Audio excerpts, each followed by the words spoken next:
इतना शक्तिशाली होने के बावजूद बलराम जी महाभारत युद्ध से क्यों दूर रहे? ये जानने से पहले हमारे चैनल को सब्सक्राइब करके लाइक कर दीजिए और हाँ, कमेंट करना मत भूलना, इससे हमें आगे बढ़ने में मदद मिलेगी। महाभारत युद्ध में देश विदेश की सेना ने भाग लिया था।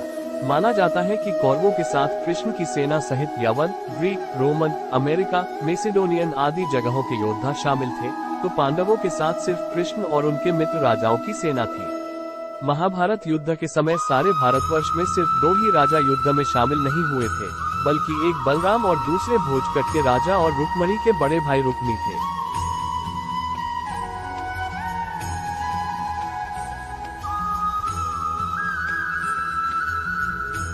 भगवान कृष्ण के बड़े भाई बलराम ने श्री कृष्ण को कई बार समझाया कि हमें युद्ध में शामिल नहीं होना चाहिए, क्योंकि दुर्योधन और अर्जुन दोनों ही हमारे मित्र हैं। ऐसे धर्म संकट के समय दोनों का ही पक्ष न लेना उचित होगा। कहते हैं कि कभी कभी हर एक मनुष्य को धर्म संकट जैसी स्थितियों का सामना करना पड़ता है। ऐसे अवसर पर लोग दुविधा में फंस जाते हैं, लेकिन कृष्ण को किसी भी प्रकार की कोई दुविधा नहीं थी। उन्होंने इस समस्या का भी हल निकाल लिया था। उन्होंने दुर्योधन से ही कह दिया था कि तुम मुझे और मेरी सेना दोनों में से किसी एक का चयन कर लो। दुर्योधन ने कृष्ण की सेना का चयन किया। महाभारत में वर्णित है कि जिस समय युद्ध की तैयारियां हो रही थी और उधर एक दिन भगवान श्री कृष्ण के बड़े भाई बलराम पांडवों की छावनी में अचानक पहुंचे।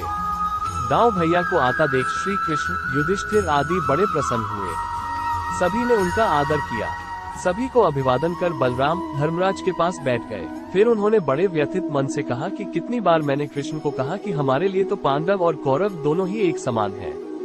दोनों को मूर्खता करने की सूझी है, इसमें हमें बीच में पड़ने की आवश्यकता नहीं। पर कृष्ण ने मेरी एक न मानी। कृष्ण को अर्जुन के प्रति स्नेह इतना ज्यादा है कि वे कौरवों के विपक्ष में हैं।